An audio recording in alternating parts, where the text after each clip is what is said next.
Anna, would you like me to scroll through the slides or Laura, as the panelists are introduced, I could show them or? If that's possible, that would be fantastic.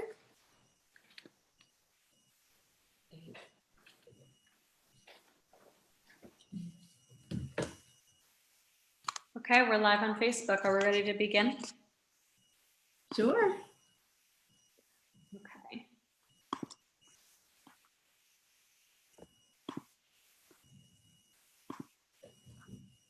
Okay. Hello, everyone, and welcome to the first day of the West Philadelphia Teach-In, organized by the Netter Center for Community Partnerships. I am Anna Balfance, a Penn graduate and an Emerson Fellow at the Netter Center. This event, which occurs over today and tomorrow, is a space for the West Philadelphia and Penn community to discuss the next steps we can take together to create democratic, problem-solving partnerships that advance environmental health, social justice, and climate needs in West Philadelphia. Today's dialogue will begin with our panelists sharing their perspectives on local needs related to environmental health and environmental justice, as well as lessons we can learn from successes and challenges that have occurred around these concerns in our communities. They will also discuss the possible roles that different entities located in West Philadelphia, including higher education institutions and K-12 schools, can play in the collaborative work of problem solving around these concerns. Tomorrow, we will bring program leaders with existing models of confronting local environmental and climate needs into the dialogue, as well as have participatory breakout room discussions. I will now introduce our moderator, who will introduce our panelists and set the expectations for participating in today's event. Thank you all so much for joining us today. Our moderator is Laura Naden, who is the Administrative Support Coordinator at the Netter Center.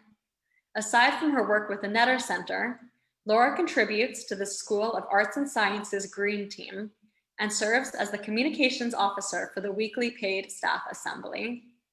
Laura has lived in Philadelphia for the last 11 years and actively participates in her neighborhood's community farm in East Kensington. Welcome, Laura. Thank you so much, Anna. Thank you, Regina. Thank you for this opportunity. Good afternoon and welcome. We're so happy you're all able to join us. We have a really exciting and engaging panel this afternoon. And we are just gonna jump right in. So here's a little overview of what we'll be doing. We're going to be introducing our panelists. We're then going to have about 6 questions that we're going to pose, that have been posed in advance to the panelists, and they've prepared a response, very thoughtful responses to the questions. And they will speak for about 5 minutes to each question. And then following those questions, we're going to leave an opportunity for each panelist to respond to something they have heard or thought was interesting, or just something that really engaged them that was shared from one of their fellow panelists. And then following that, we will have an opportunity for a Q&A. So if anyone in the audience has a question for one of our panelists, please add the question to the chat box, and Regina and Anna will be on top of it. We'll be taking the questions into consideration just based on time and relevance. And if there's similar questions, maybe combining them. So please feel free to jump right into the chat at any point and put a question into the group.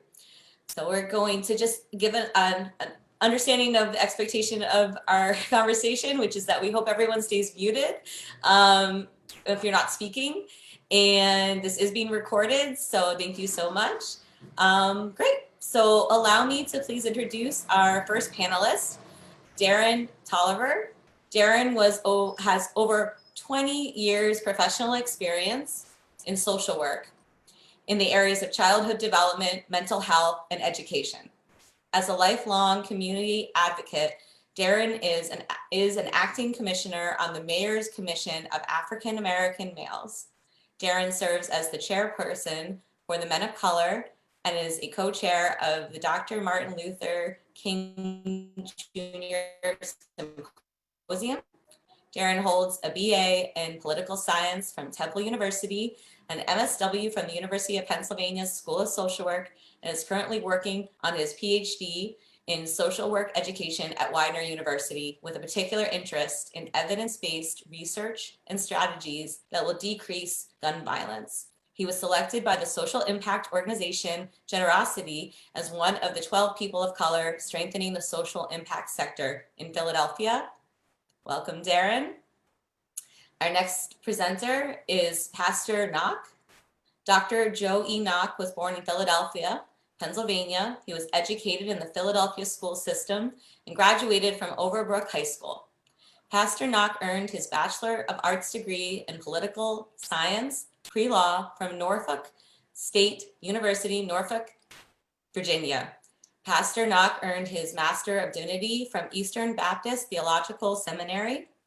Pastor Knock earned his Doctor of Ministry in Contextual Leadership at Palmer Seminary. Pastor Knock serves as the Vice Chair of the Netter Center's Community Advisory Board at the University of Pennsylvania. He also sits on the Community Advisory Board of the Please Touch Museum and is the President of the 16th District Police Chaplains. Pastor Knock has over 25 years of experience in ministry as a preacher, teacher, counselor, conference speaker, and mentor. In 2001, Pastor Knock accepted the call to become the senior pastor of Second Antioch Baptist Church in West Philadelphia. Welcome, Pastor Knock. Our next presenter is Malik Gladson. So Malik has over 15 years of experience working with young people in Philadelphia. Mr. Malik's commitment is to the growth and development of the city's youth. Mr. Malik works to support the social and emotional learning initiatives of the Netter Center's university-assisted community school after-school program at Comegys. He has been at Comegys since 2016 and loves the students and staff. In his spare time, he loves to listen to music, hang out with his children, and play with his dogs. Welcome, Malik.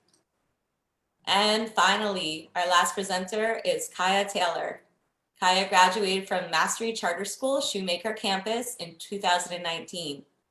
While a high school student at Shoemaker, she participated in the Pipeline Plus program, a 6-week summer internship on public health supported by Penn's Center for Public Health Initiatives, the Netter Center, and the Philadelphia Youth Network.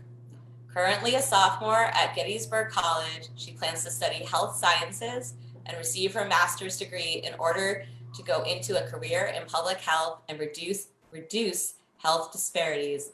Welcome, Kaya. All right, so now that we've met all our presenters, we will dive in. So the 6 questions that the panelists have reviewed, they prepared their responses. So we're going to start with question 1. And this is a conversation with Pastor Knock on question 1. So that question is, what do you see happening locally in relation to health, environment, and climate? What is concerning you?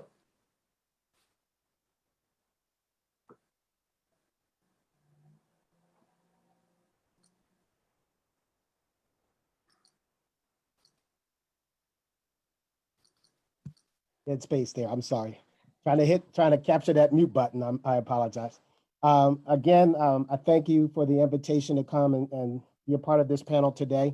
It is something that I'm excited about. Is when after I got out of undergrad, I actually was a paralegal in environmental law for some years doing asbestos litigation.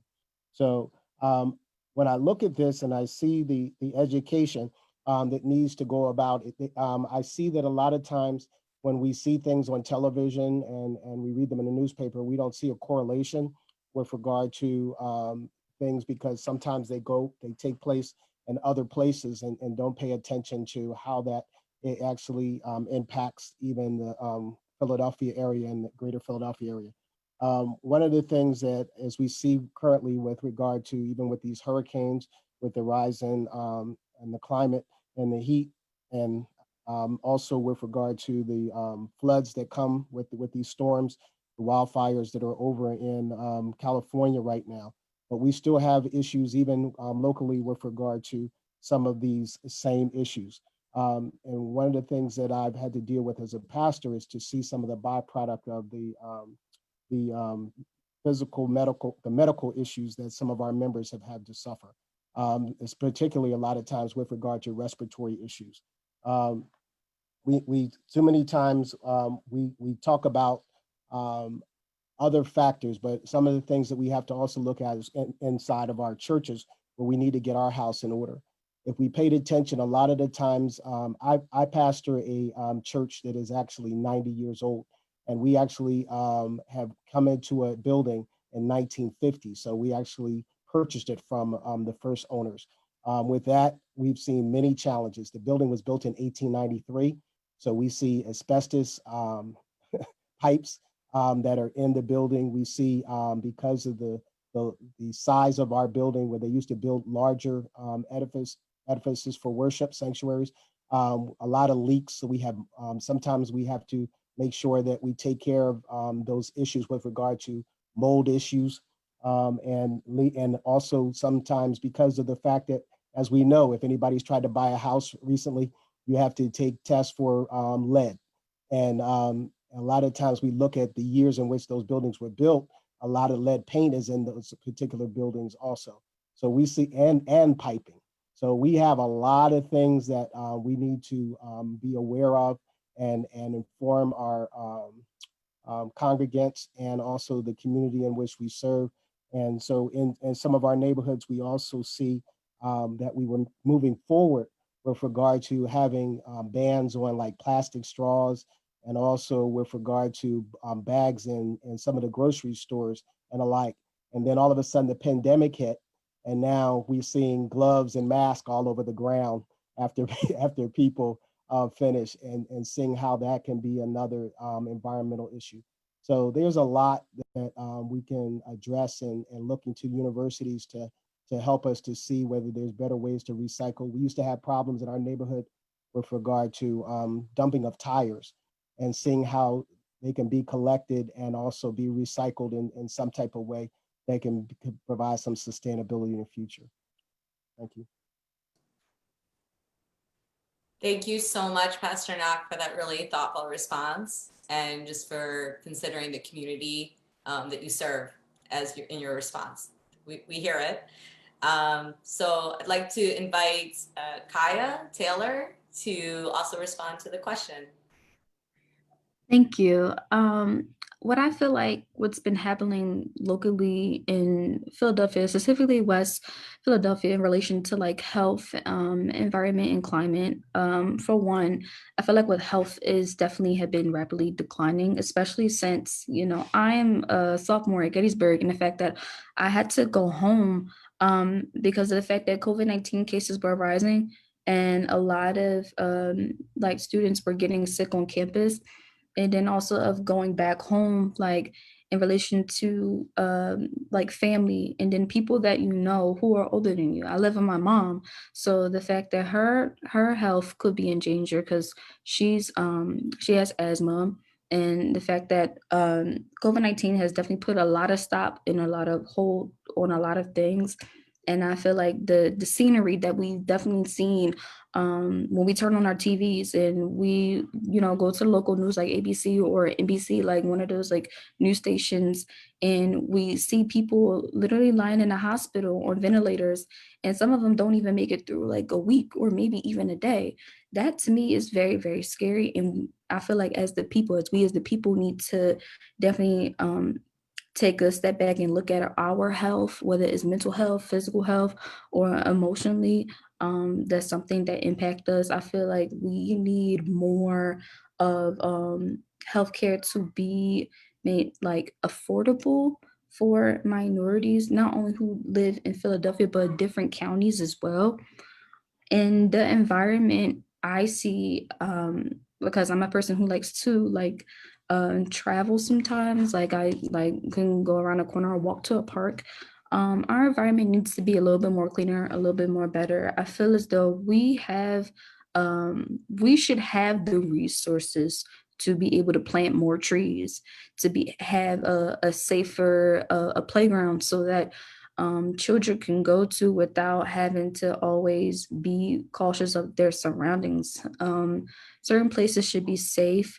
And I feel as though if we talk to our council city members and our leaders who we see who's working on different cases and stuff and bring it to their attention about what's impacting our environment or what's affecting our environment, maybe we can bring some type of change, just like climate change. In biology class, I was always told that humans were always the cause of climate change and that we always like had factories that's like been built, we had trees that's been cut down and things of that nature. And I feel like even though humans, we do contribute to the cause of climate change, sometimes it's not always our fault. We have things that contribute like abiotic factors like wind or like the weather, heat, rainfall. I know you guys have definitely been seeing what's going on in California. I have a friend who also goes to Gettysburg, who's a sophomore, lives in California, and she has been experiencing like the trees burning. And I feel really bad because those trees we need to survive and they provide us oxygen. And the more that we have the wildfires, and even with like we have a lot of other things just more than just wildfire, just like a lot of abiotic factors in general that can contribute a lot of CO2, carbon dioxide to the environment, and it's very bad for us and polluting the air. And the air quality, I feel like, also needs to get better. We have like a lot of houses in Philadelphia that are old. Like my house is old. And I remember in being in the pipeline program internship, this is like my second year, I remember I had bought like a sample of soil to pipeline, and like they had sampled it and they were like, oh, like I guess like the pH or maybe the soil itself was very like dangerous. It had like lead in it. And I was like, whoa, this is also something to take into account of our environment, that climate change and that climate change has impacted us in health as well. Thank you. Thank you so much, Kaya, for your personal experience and on behalf of your generation, and also just showing us how connected everything really is. Thank you so much. So we'll now take the opportunity to move to question 2. So question 2, actually, we also have Kaya again, and Darren will be responding to question 2, which is, from your perspective, what are the environmental health and justice priorities of your community right now? How do you see this shifting over the next 10 years? And so I'd like to give Darren an opportunity to respond first, please. Thank you for the opportunity. Let's be clear, there has been long-standing issues in terms of environmental and I would say injustices that have been affecting Black and Brown communities, particularly in Philadelphia. As it was alluded to earlier, we have long-standing issues with homes and affordable shelter, and we have food deserts, just as an example, which leads to malnutrition and the lack of access to healthy foods at reasonable prices. We have poor educational facilities. Our school buildings are old and they are inundated with asbestos and lead. And all of this leads to the environmental health piece, which is respiratory issues and issues around allergies and allergic disorders. As a social worker, a medical social worker, I've seen firsthand people who have came in with a number of issues, particularly young children who have developed mental health issues due to lead exposure. So this issue is more than just environmental right or just simple justice. We're talking about basic human rights when we're talking about the nexus between social injustice and issues around the climate change. Let's be clear. It needs to be framed as a social justice issue. climate change is caused by people, for the most part, who are least affected by it. And the people who suffer, it's causing suffering disproportionately affects people with less power. And attempts to try to change it or try to moderate it basically contributes to what we see as discriminatory practices. So there's a racism component also tied into environmental health and justice within our community. In many ways that the communities of color, particularly Black and brown communities, face greater harm from the factors that I alluded to. Philadelphia, for example, and I'll start with lead poisoning. We have serious environmental concerns and health concerns when it comes to lead poisoning, lead in paint, lead in old infrastructures, old buildings. State Representative Morgan Cephas a few years ago did a walkthrough or canvas of West Philadelphia, pointing out older homes where lead levels are extremely high, very high. And this information you can find. And the key is, how do we deal with it? Where do we start? Because the people who are going to be affected the most are Black and brown. The monies that should be divested into addressing these issues around lead in the homes, lead and lead in pipes in the schools and the asbestos, the money is not allocated to the disenfranchised and marginalized people. That's one of the issues. So it's no surprise that people in North Philadelphia, West Philadelphia, and Kensington have these astronomical numbers or high numbers of lead poisoning, of asthma, mold, and what comes with that is high energy costs. So there is indeed a nexus that is between climate change and social injustice, is what I'm saying. So those are the things that I think that we need to start looking at. And as I shift it over to the next 10 years, which is another part of the question, we have to really focus on what is occurring now. The previous panelist talked about some of the issues that she's had in terms of and people and friends who have been impacted by COVID and other things like that. But we should keep it in the limelight. There is indeed a reason to keep climate control and climate issues up front, because if we don't do that, then the people who are from a micro level, who are going to constantly be affected by these unfair practices, by people who don't look like me, are going to continue to allow certain things to happen in the city of Philadelphia with poor and marginalized people, leading to poverty and other things like that. So I say that we have to focus more on those things, and we have to focus on, education and increasing our food deserts and really looking at how can we address these inadequate school facilities where a lot of our kids are being susceptible or being open to facilities that are potentially harmful and dangerous via asbestos or via lead. I mean, we're almost no different than Flint, Michigan. All right. If you're familiar with Flint, Michigan, and the issues they had with water contamination, Philadelphia is a very, very old city. We have issues that are probably there that are not being pressed on, that are not being discussed openly. So I think that we really need to take this time to reach out to our congressmen, to our state reps, to our political stakeholders, community stakeholders, and really elevate the conversation around climate change and environmental and the issues around social injustice as well.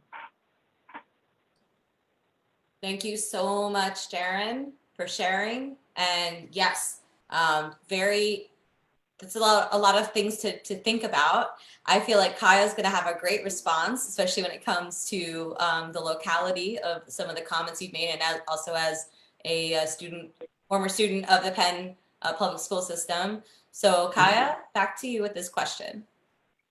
I definitely agree, because even though I live in West Philly, I've definitely have seen a lot of things in my life that I wish I did not see, but I'm kind of glad at the end of the day as a young adult that I did see, because now I can talk about it and I can speak about it. I feel like during the summertime, especially when everyone has been locked in their homes for quarantining, I have definitely noticed that our Black and Brown communities are, I'm not safe. I hate to say it, but I'm not safe.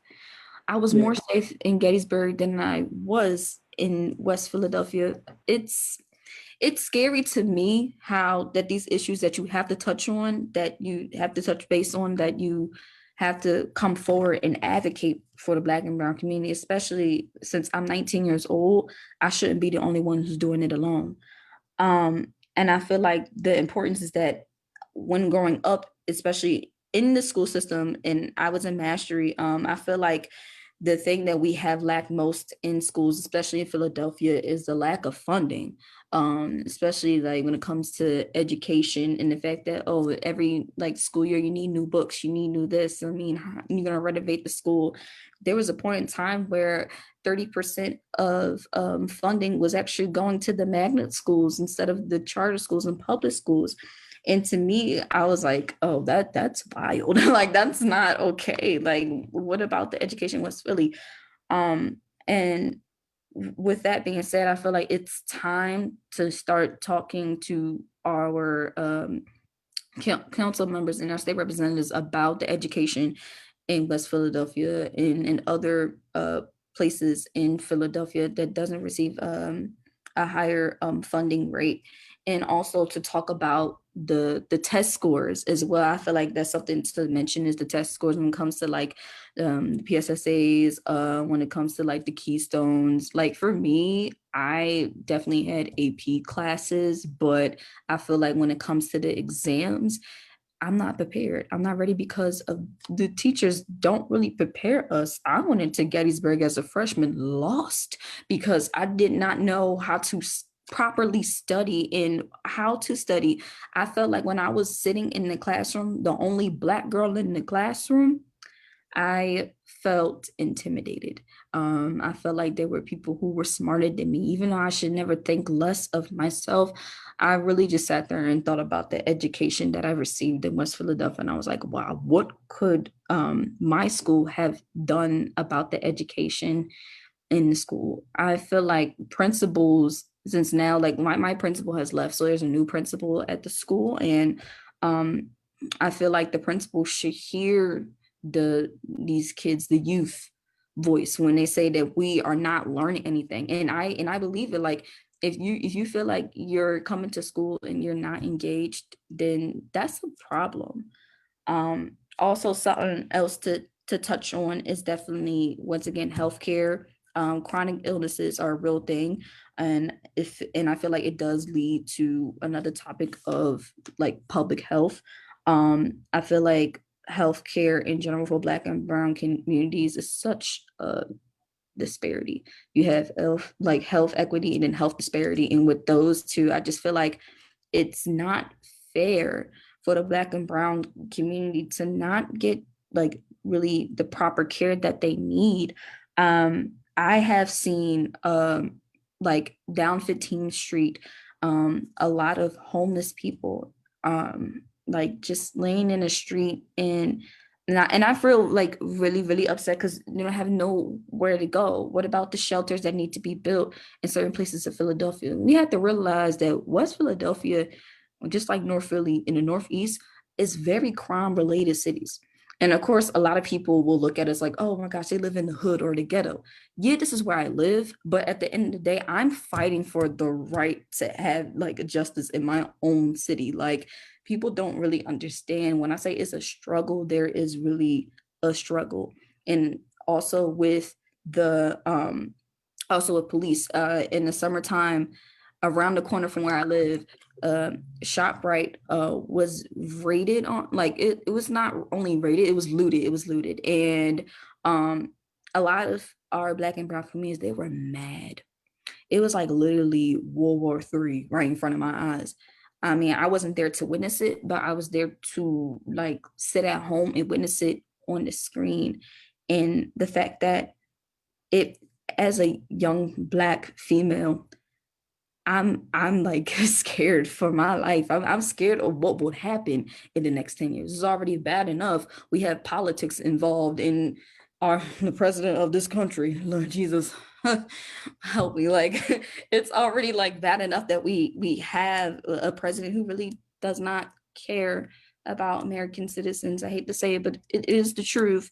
And the fact that I feel like we forget that politics does play in a role, especially when it comes to healthcare. Even when Trump had denied, like, I believe, like the CDC for like testing, he just thinks that everything is okay. He has it underneath control, and that makes me so mad. Even just talking about it now just makes me so mad. And also just like blame the Democrats. Why don't you? So I'm not a whole political person. I'm not trying to go there, but I just think that the main focus and priority right now is finding out what is going on in each city, especially in Philadelphia, and finding out what is the major problem that's going on, the factors that's causing this. Like, make up a hypothesis. Let's just go along and try to find out what's going on in these cities so we can get it up and running again.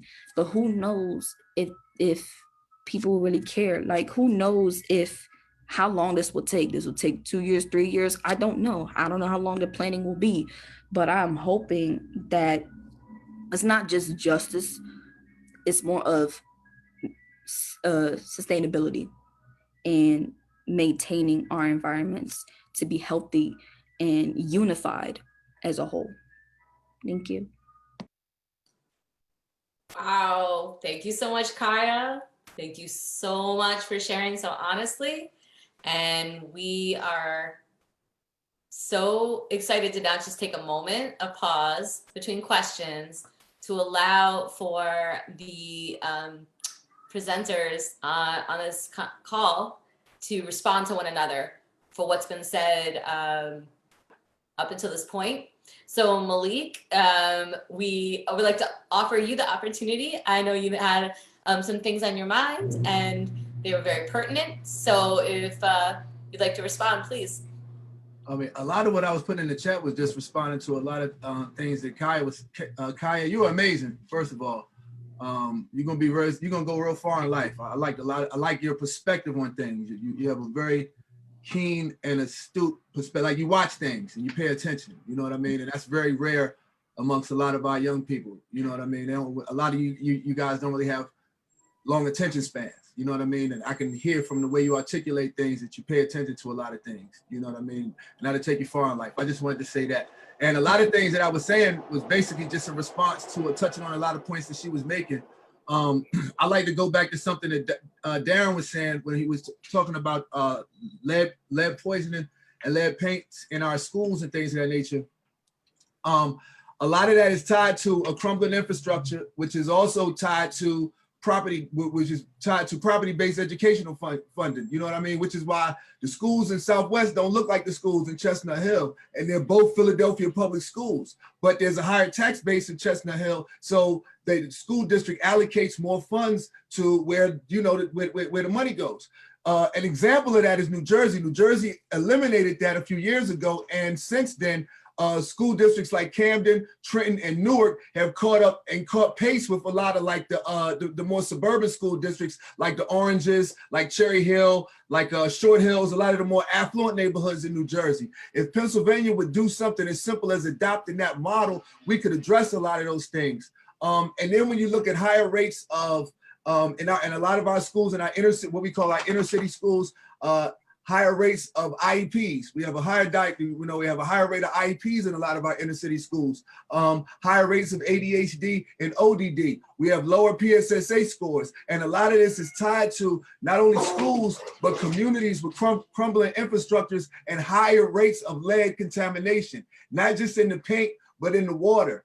Not just in the water, but in the things that we breathe. When you look at communities like Kensington, when you look at communities like South Philly and Southwest Philadelphia, where a lot of the factories were, like especially up in Kensington, a lot of those old factories, those neighborhoods have been polluted for years. And it's a direct correlation. And when you look at the poor healthcare and poor health outcomes that pervade in a lot of those communities, you know, a lot of that can be tied back to, you know,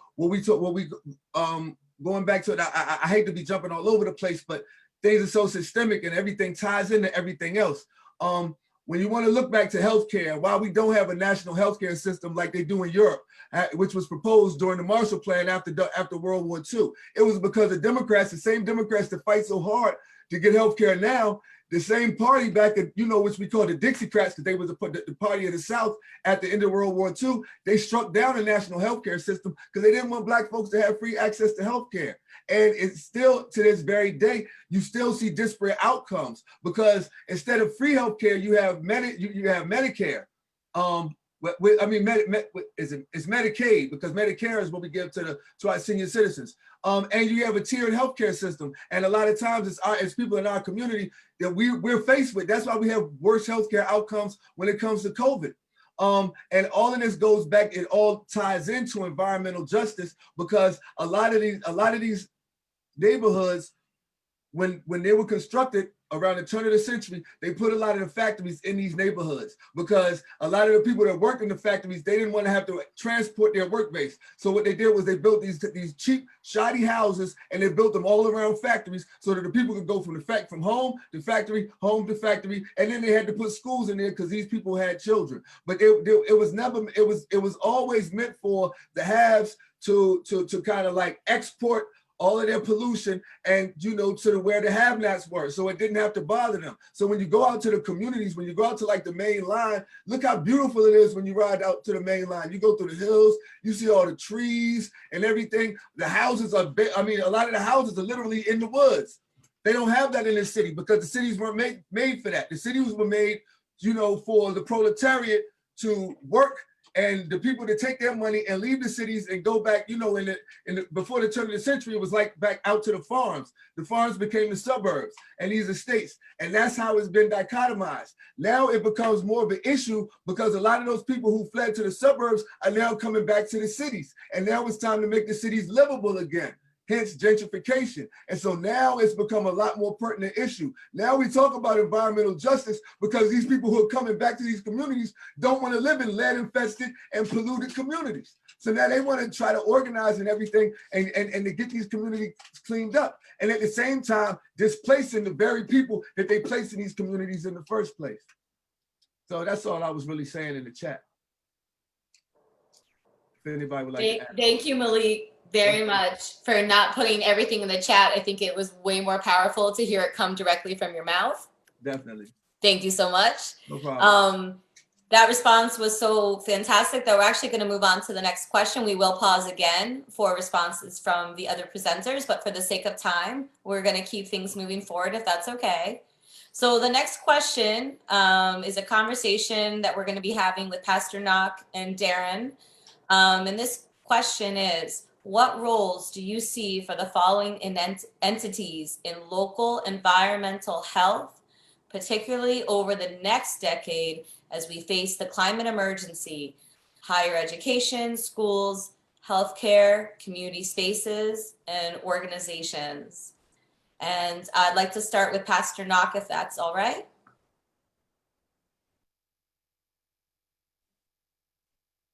Yes, thank you. Before I say anything, I want to say to Kaya, Mr. Elmecki would be very proud of you. He's a friend of mine from Overbrook High School. Yes. All right. I just wanted to start off by, it was so much said today that just got me excited to see that I'm not the only one looking at certain things and saying because sometimes I just yell at the television and the people that are on the radio, that some of them are so clueless about what's going on because they have agendas. But when we look at this, we see that as we look at that justice piece, and we just saw where in New Jersey that the governor just signed a bill with regard to how no longer can you start building these garages and fossil fuel plants and the like in certain neighborhoods that are already full of these type of hazards, environmental hazards with regard to polluting and making our people sick. Even across the street from our church, there's the Conrail line and the SEPTA line. And in addition to that, some of the hazards that were there, we saw some of the cellular companies started putting towers on there without even having community involvement. They just put them up and then having the environmental issues that come about with that as they start to make our neighborhoods 5G and the like. So as progress comes, we see things that that happen. But we need to get rid of some of these fossil fuels and try to move towards some other type of fuels that are or alternatives that are more helpful. Some of the merchant companies, marine companies like the cruise lines and other places are starting to go to LNG with regard to liquefied natural gas, trying to provide some type of cleaner. It still has its issues, but at the same time trying to burn a little cleaner than they've had. We have in our neighborhoods, and we need to start resolving these issues to make it easier for even these contractors and the like to be able to legally take care of their garbage and the like, because we have in our neighborhoods a lot of illegal dumping that comes from them collecting things out of houses and just, putting them out in certain areas. And even as quick as they try to clean it up, they put it back. Our children walk by that on the way to school, with the wind blows, and all of a sudden you have those same contaminants that if they become airborne, like the asbestos and silica and lead and the like, they just go out there and infect our people. And so we need to be careful, because now just because something is zone business doesn't mean that like concrete companies can come in and do these plants and put them in. And then also some of the other type of new refineries. We need to go more to these green energy type of things. And I'm not trying to sound like the Green Party or all of those other type of things. They have solar power and other things that are important for us, so that we would be able to move forward in a way in which we're getting away from those people that are trying to hold on to that because they want to continue to get richer. But they can still make money, but just going in some other directions where we can have a cleaner environment. And lastly, even with this pandemic, it's ironic that I moved from Philadelphia out to Montgomery Township. And when I first moved right in December, getting into Philadelphia took me, when we had traffic, it took about an hour and 15 minutes. And now I can literally drive down from Montgomery Township to Philadelphia in like 30 minutes or 35 minutes. And the irony of that is, with the pandemic, is that we're seeing less cars on the road, and we see a less toxic environment based on all of those cars that we're having the different using fuel and the like. So it's important that as we look at some of the things where we can have in SEPTA moving away from all of these buses and all of the different things, to try to find some cleaner running transportation that will help us as we move forward in the next decade. Thank you. Thank you so much, Pastor Knock. We will now move to Darren with the response, please, to the question.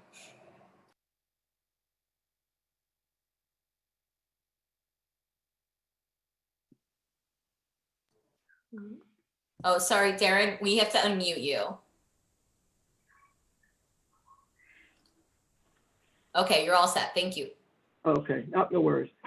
There was a term that, and I appreciate everything that he said, and I echo the sentiments. I think that there was a term when I was in my undergraduate studies at Temple University, and it was called NIMBY, which is not in my backyard. And typically what happens is the people who have the power and the control and the money are able to keep, toxins and, certain things that affect the climate from being in their backyard and placing it in the backyards of Black and brown and poor people. So I think we need to address the major corporations and the government agencies who basically take advantage of poor people. But with regards to climate emergency and higher education, I think one thing that needs to happen it definitely requires our immediate attention. If we don't do further research, critical research, and education in the systems, then at some point we're going to be really lost. So I think that post-secondary curriculums in higher education, and there needs to be a more emphasis placed on dealing with issues around climate, environmental issues, environmental health issues. We have to make this a priority, and moving forward, that has to be within the next 10 years, something that is essential. With regards to schools, and I'm referring to the old brick and mortar schools, they have to be demolished. We, as it was alluded earlier, we don't have the financial capital to go in and do a complete rehab of buildings. Certain patchwork's being done it's only damaging our youth. I think that I know that they had a situation where science leadership moved in with Ben Franklin High School. They redid the building, but they still found more asbestos, mold, and things like that, which caused a huge delay in school being started. So could you imagine, and that school was relatively newer than schools like Overbrook and Frankfurt and Bartram High School. Those schools, the lead that's there is probably covered up by the years and years and years of paint that's been going over top of it, not including the pipes that run in the city's, the water structure that goes into the homes and go into these establishments. So I think in order to really rectify these issues, they have to just find a way to dismantle and get rid of these schools because lead, again, it affects the mental health of our youth. The city has a department. As I said, I was a medical social worker. They have a department allocated to deal with individuals who come in for well child checks, St. Christopher's, any child hospital, and their lead levels are high, and they have to follow and make sure that they get their lead levels down because of the dangers of what the neurotoxins can do to the brain of a young child. So that's why it's so important that these schools be demolished. Third, I think healthcare plays a major part because in terms of there's a direct link between educating the poor, office visits, and providing education through healthcare. And that's great, but here's the sad part is that the people, the Black and brown people who take advantage of certain healthcare facilities and hospitals are now finding less and less. For example, you have Hahnemann Hospital who recently closed that service people who were affected with asthma, respiratory issues, lead issues, and things like that. So you're starting to see how climate can trickle down to the poor and marginalized and disenfranchised by closing of hospitals and certain entities. So we have to really look at how can we really educate our families, and we're still living within a situation where lead and asbestos is around us throughout our day. So that's one thing we have to really work on: the healthcare, the health disparities, and social determinants, and being able to educate and add education around climate control and environmental health in the curriculums and in that continuum. And then last, I'll just bridge these last two pieces: community spaces and organizations. The one thing I can say about the city of Philadelphia is that they're really on the forefront of trying to create healthy spaces for individuals for gardening and other things. You have people like the Food Trust. They're teaching people within the community, taking vacant lots and be able to work on, teaching the community to grow food and things like that. Bartram Gardens is another place that really work on these safe spaces and these green spaces. And I think that in order for us to really work on the next decade of really controlling climate, we have to really look at those things that I just laid out. Thank you so much, Darren. Those are very, very important points. Also like to give a shout out when we talk about outdoor spaces that are accessible to the community, the Neighborhood Garden Trust, which has, Yeah. and I participate as a farmer in East Kensington at our community farm. So very important things as we talk about spaces for people and creating opportunities to take action on the ground level. I want to remind folks that everyone can pose a question in the chat. You could be the first person to pose a question in the chat, and that will be following our questions and our presenters responding to one another. We will have the Q&A. So thank you so much for that.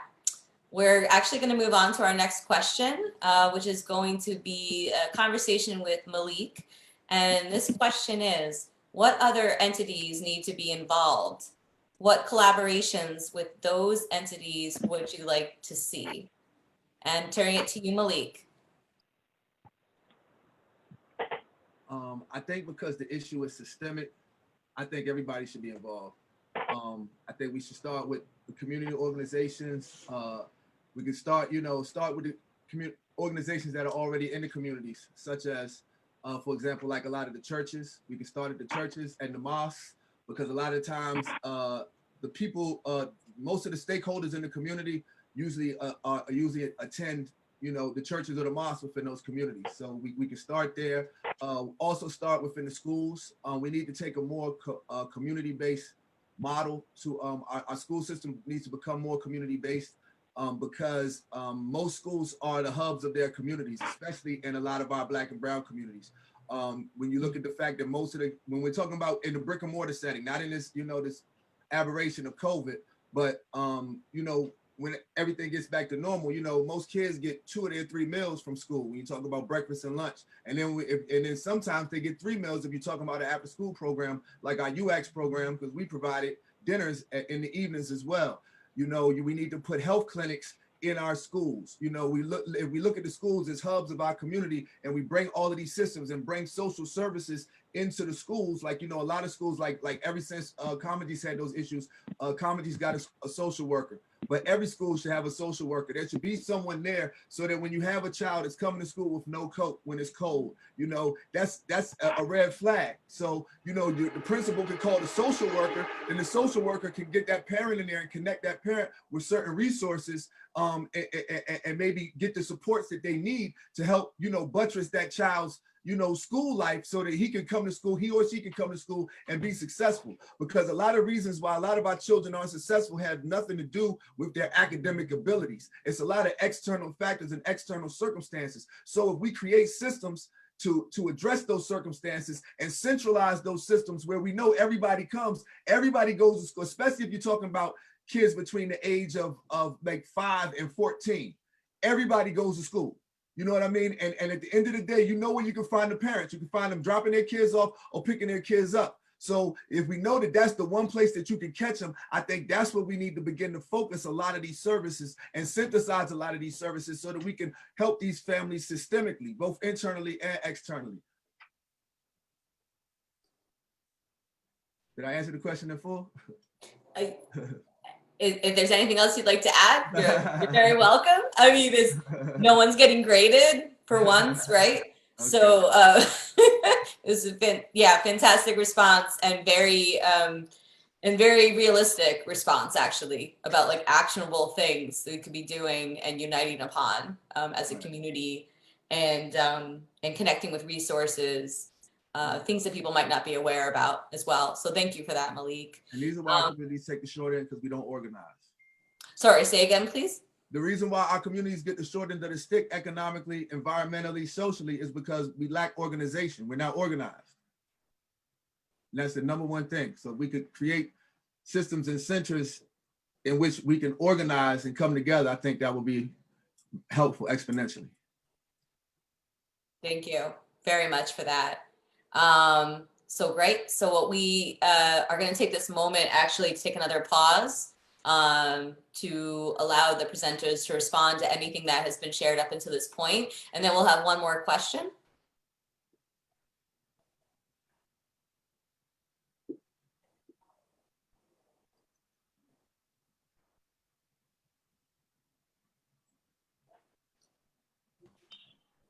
I'm going to just say for an observation that next to the church, remember I was telling you about the rail line.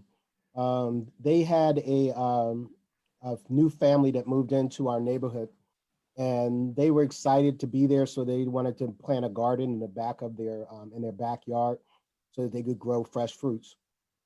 To their amazement, a couple of weeks after the fruit started to grow, all of a sudden, all of their produce started turning brown. Only to find out that what happened was that Amtrak on the opposite side, they started spraying chemicals to deweed the areas where the rail line was. And because of that, the wind and the like blew those chemicals actually onto their garden and actually destroyed their garden. And then they were more concerned also about the fact that they had eaten some of that fruit and to see if there was some type of health issues that they were going to find in the future, to the point where one of the TV stations had come out to their home. And then after that was revealed, then Amtrak stopped doing that. And they were doing these things even without the knowledge of the residents that they were doing this. So I think and question a lot of the times and get concerned about the current administration, because when you have certain things, when the EPA is one way, they're really on top of companies about how they're handling their waste. But then when you have deregulation, then you have literally people dumping barrels out the back of the plant into the water and the like, and nobody's watching this and the like. So there has to be some even. I'm not saying one way or the other, but there has to be more of a monitoring system and accountability because when our residents get sick, because University of Penn used to send nurses over to my church and talk to the nurses. And I just started talking to them about some of the climate and environmental issues that some of their patients have experienced. And that's the reason, not that they've kind of were gluttons or, really didn't take care of their health. Some of them were actually in the hospital with these rare diseases and rare cancers because of the fact that they were exposed to things that they had no knowledge of. So it was an eye-opening experience for some of those nurses so that they could have a better bedside manner. I just want to chime in and say that's so true. One of the things that we tend to dismiss sometimes is the psychosocial stressors that comes with living in environments that are plagued by some of the things that have been said already. I mean, can you imagine a young mother who's living in an old dwelling that is contaminated with lead, that is contaminated with asbestos, and not having the financial means of being able to move in order to, save herself or her kids. Those are a lot of the everyday challenges that poor people in the city of Philadelphia face daily, and it's bigger and it's more it's more prevalent than is being discussed, and the alternatives are very slim for them, particularly as it relates to Brother Malik mentioned gentrification. It's easier to raise a building than to go in and rehab it. And I mean, I'm a person. I have property, and I know how much it costs to get lead removed from a house. It is astronomical, right? So asking a homeowner whose home has been passed down for generations to be able to go in and remove lead when they on fixed incomes is almost impossible. So the stressors that come with something like that are enormous. So we have to figure out a way to bridge that to help these people who are faced with those types of dilemmas. Thank you. Thank you so much, Pastor Knock and Darren, for those great responses to one another. We do have one more question, and for the sake of time, we actually do have some really amazing questions in the chat. So the last question to the presenter will actually be to Kaya, and then we will move to the Q&A. So just want to also take this opportunity for any of the presenters. If you want to highlight or share the work that you're doing, if you want to make yourself contactable, like people can reach out to you, you can drop your email or the work you're doing, like any websites in the chat, if you'd like to publicly share. So we're now going to move on to the last question with Kaya, which is, what does sustainability mean to you?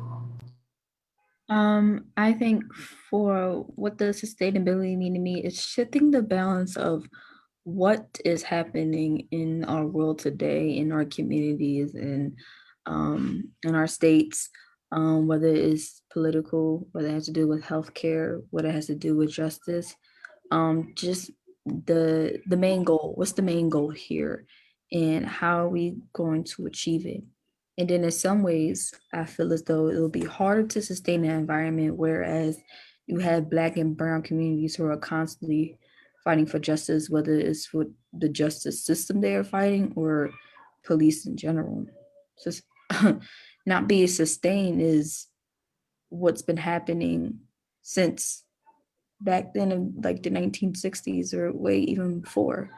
When we think about those Black men and Black women who've been killed, like Rashad Brooks, George Floyd, Breonna Taylor, Eric Garner, Emmett Till, Tamir Rice, Philando Castile, Trayvon Martin, Sandra Bland, Freddie Gray, Michael Brown. I can keep going forever and say their names. That's one thing that will not be sustainability to me, or be sustained in my community or any other Black and Brown community, is the justice of Black and Brown communities, and the fact that like we have a lot of sorry, try not to be emotional, but to me this is a big issue.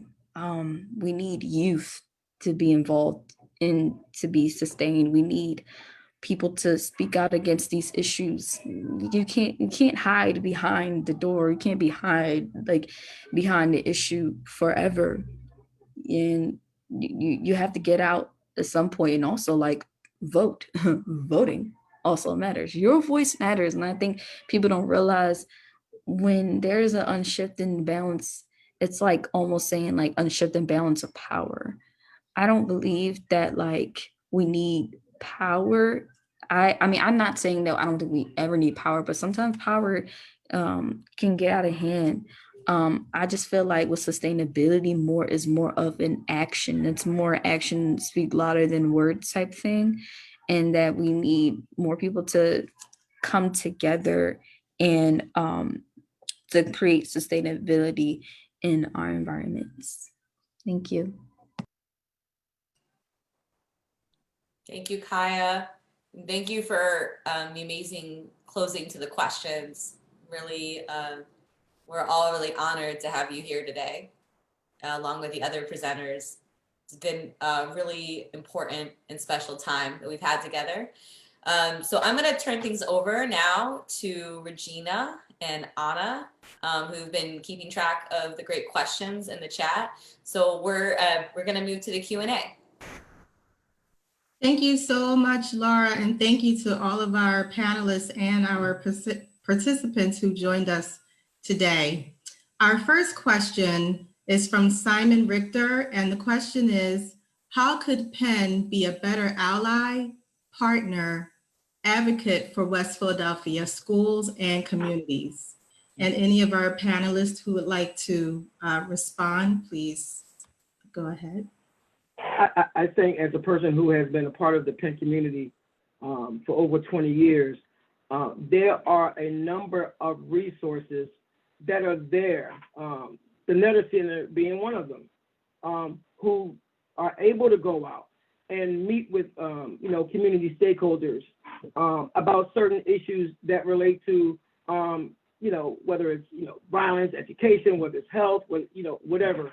And I think that what happens, we need to find a way to educate and to put out the information more so people can say, hey, let me call this department over at Penn to see if they're willing to partner. Because I tell you this, and I think the pastor alluded to it, when people call and ask certain Penn affiliates within the university, they listen and they take action. So I think one of the things we need to do is maybe we need to do a better job of promoting the services that are out there.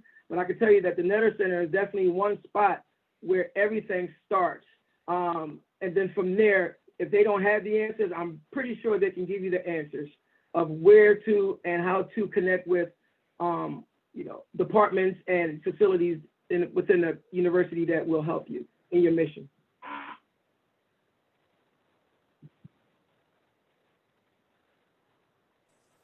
Thank you. Okay. Well, Thank you so much. Oh, I'm so sorry, Laura. Thank you. Anna, did you want to pose the next question? Yes, our next question is from Justina, and it asks, I am a current grad student at Penn, passionate about environmental justice and community work. How can I become involved, volunteer, and support the efforts of other community organizations doing this work?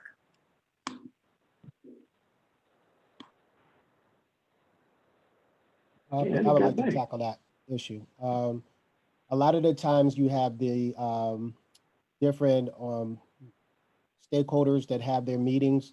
And I think that it would be important as you find out who they are within this area to reach out to them and ask to come to their meetings, to be able to find out what the work that they're actually doing. And then also to help to supplement sometimes they have a whole lot of heat, but not a lot of light. And so to be able to help in ways in which that some of their ideas can actually become concrete strategies to move forward. So I encourage that, and we always look for partners to be able to come to some of those community and faith-based meetings to have that assistance so that they can both come to some type of mutual equity with regard to the question that she just asked with regard to how we actually will deal with those legal issues and how there be justice that takes place. Yeah, to touch on that as well. For me, I know like to get involved and to like volunteer and support the efforts of the community. For me, like I will go like on Google and like do research about like, environmental justice and like community work and how to like volunteer and get involved. For me, I've always volunteered in like a lot of things, but it has to do with like science projects, or if it has to do with like climate change, or just like talking about like youth and youth advocates. For me, I'm like definitely I was definitely shy and didn't know how to get involved. I really wanted to get involved and have my voice. So I feel like if you have like a professor or go to faculty or someone that and be like, oh, if you're interested in this, or if I'm interested in this, Q, help me like how to like find out like more information about this so I can get involved. And also like social media, of course, because technology, we have our phones, so we go on social media like all the time and we see a lot of ads for things. So yeah. I would simply say,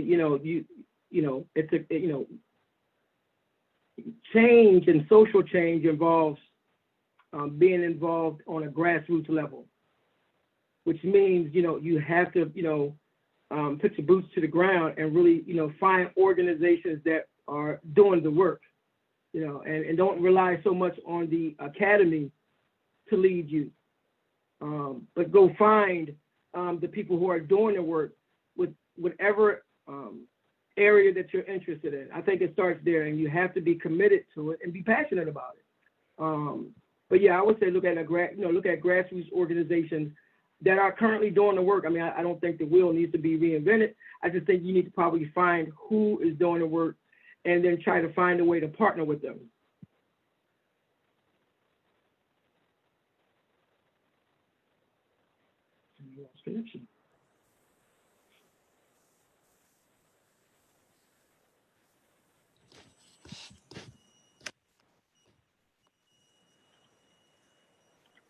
Okay, I think maybe he froze up a little bit. We're going to give him an opportunity to continue. In the meantime, I'm going to move on to our next question. The next question is from Leslie Birch. The first part of her question is for Darren, and then the second part is for Kaya. Darren, what did you do to remove lead from paint? Did you cover it? And then the second question is for Kaya. Kaya, do you remember when you first learned about climate or environmental issues in your neighborhood? So we'll give Darren an opportunity to respond, and then Kaya, you can respond. Thank you. Sure, I'll be brief. As a person who rents, property, I ran into the issue. The Philadelphia has a bill where in order to rent out property, you have to prove that the home is lead free. And in order to do that, they will send out an inspector to the home to make sure that it's lead free. And I applaud that bill. This just went into effect maybe the last year to 2 years ago. So in order to remove lead, you have to have someone who is certified and who is a professional who is trained to remove it. I wouldn't recommend anyone try to remove the lead on their own. Some people say that you can, cover it up with new paint and things like that. But for the most part, I wouldn't even risk that. I will come in and have a professional come in and tell you exactly what the issues are. If you have lead, where is that? And they can recommend a trained licensed contractor to come in and have the lead move completely, so the home is livable. And remember, if you have little kids who are, crawling around and, they're touching things with their mouths, they're touching windowsills, they're touching old doors and, places and on a wall. And, that's where that's where it lies. So they will have to come in, analyze it, and then give you a price. It's not cheap, but it's something that needs to be done for the sake of the health sake for your family. Has to be done.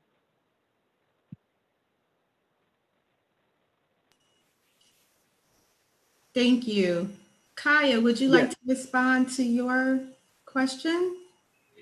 Sure. I really don't remember. I don't have any recollection of when I learned climate or environmental issues in the neighborhood because I live in West Philadelphia and education is hello, I'm not trying to be disrespectful, but it is the truth. I went to 2 schools that live around the corner. I went from Guyon Bluford Charter School, and I went to Mastery Shoemaker Charter School. I never really had any education on climate or environmental issues, not even a geography class on that. Right. I had biology, and I feel like from then that's when I started learning more a little bit because of biology. But otherwise than that, I think I learned more of climate and environmental issues of what's going on today through technology, through social media, and then also the news, because I started watching the news recently. It very much helps when you watch the news. You get very informed. With that being said, so that's where I get it off from. I get it off in the media, or even just looking up online what's happening in today's world, including climate change. So that's where I got it from. Thank you so much, Kaya. The next question is from Emma, and it's: would anyone be willing to speak on the role of organized labor in combating these various issues of environmental justice? Mr. Malik, I know you referred to organization at some point, so you might want to answer that, but it's for anyone.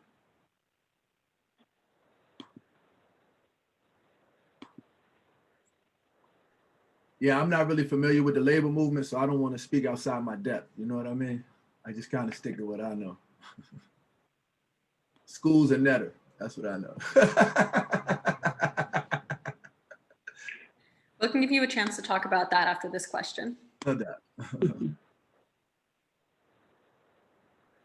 The one thing I'm seeing, in terms of labor groups that are addressing certain climate issues, is that they're starting to provide more education with regards to training people who have the ability to kind of get, work around remove asbestos removal and lead removal. And I think that's a start. We can't continue to live in these spaces and not have people who are trained not be able to take advantage of their skills in removing these types of things. So in terms of, I guess, an employment or a labor piece, I think that is just a microcosm of some of the small things that can be done to kind of alleviate some of the issues that are affecting our climate, particularly around asbestos and things like that, because it's a really, really serious issue that can cause cancer and respiratory issues and a number of things. These are unseen dangers that are posed as a threat throughout our community. So if we can continue to get the government to support those programs and train people who live in these spaces to be able to work and remove them, then I think it would be advantageous to us, to the climate too. Thank you, Darren. There aren't any more questions in the chat, so I'm actually going to ask a question to Malik, and then anyone else who wants to answer as well. But how do you think we can take advantage of and expand programs like the University Assisted Community School that you're involved with, particularly to address environmental health and climate needs? Funding. As simple as that. If we supported these programs the way if we supported them financially, the way we support them, I guess,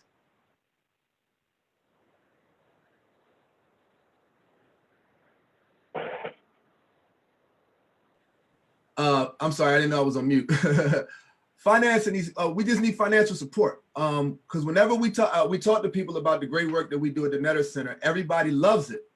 But then when you ask them to write a check, and it's like, then how much do they really love it? You know what I mean? If we could support these programs the way we needed to, and reallocate funding and reallocate a lot of these resources, I think that, because the desire, trust me, the desire and the will is there. I work with these people every day, and I've never worked with a more committed group of people to community justice. I mean, from top to bottom, it's top down, bottom up. Everyone is committed to that, but our commitment can only take us as far as our finances do. I think if we could do what we're doing, a lot of the work we're doing, I think we're in like 4 schools in West Philly. If we could expand that to every school in West Philly, at least all of the elementary and middle schools, I think you'd see some tangible changes very, very fast. Because every school that we're in, we've turned those schools around, and the school staff can attest to that. In terms of test scores, in terms of reducing instances of negative behaviors, suspensions, you name it, we've been able to affect change at the school level. So if we were to get more financial support, and if the university and the city could come on board and support us more, I think we could continue to do that and make changes exponentially faster. Like, honestly, I believe in the work that we're doing. I think we do great work. It just needs to be more supported. Thank you so much, Mr. Malik. You know that we all believe the same thing, definitely, in the hard work and the committed and thoughtful work that's being done by the Netter Center and University Assisted Community School programming every day. So thank you for highlighting that. Darren, I saw that you came off mute. Did you want to comment quickly? No, I was thinking about what he said, but he basically said what I kind of wanted to say. Mm-hmm. Well, that concludes the Q&A portion. I'm actually going to turn everything back over to our lovely moderator. Oh, Mr. Malik?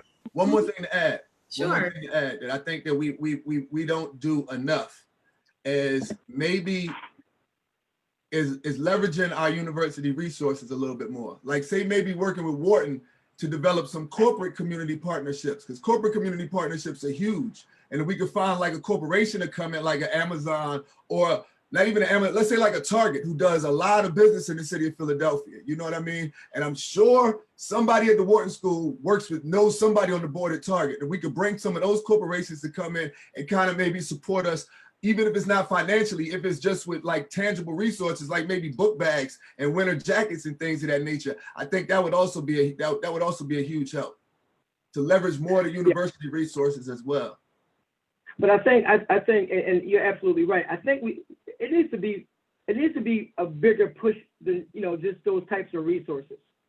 You know, I think that this is a huge global issue that we're discussing, and it needs to be dealt with. And I think that we cannot continue to allow major companies to be able to take advantage of people from these marginalized communities by not wanting, you know, by dumping things in our communities, things that they don't want in their own backyard.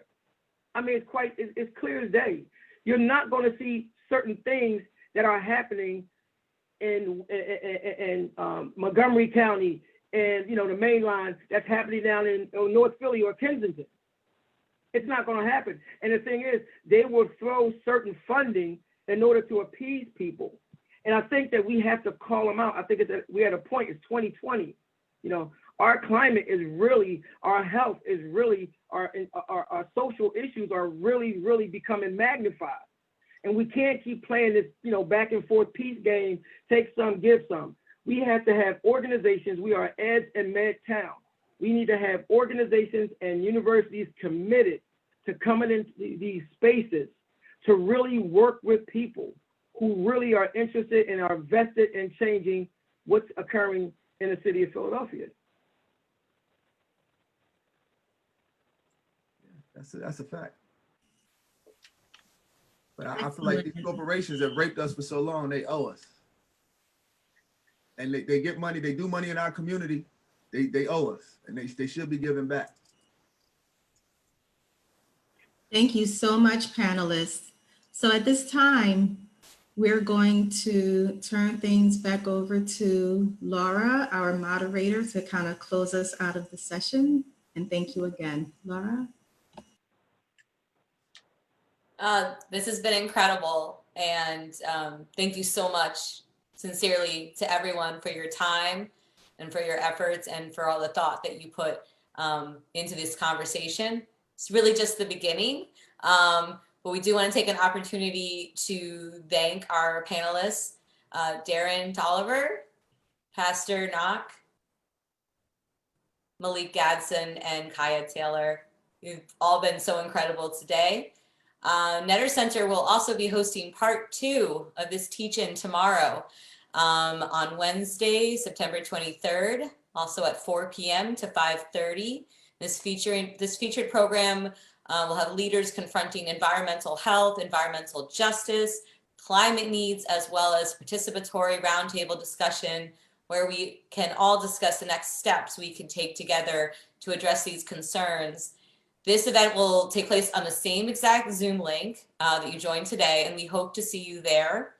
Also just want to promote all the events that are taking place for Climate Week at Penn.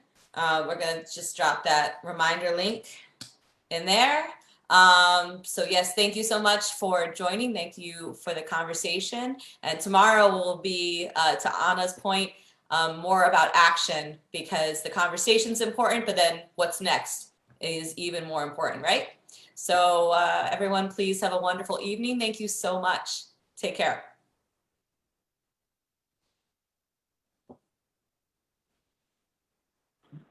Thank you. Bye, y'all. Thank you so much.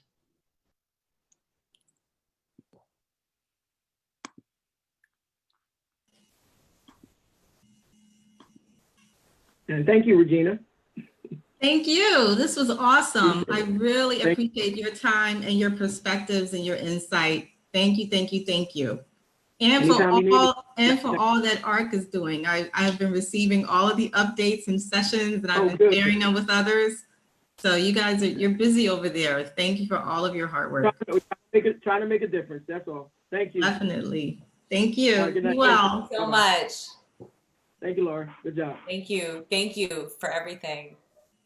Regina, would we like to stop recording? Sure. One moment. Yes, please. I can. Yeah. I think I just stopped recording and stopped.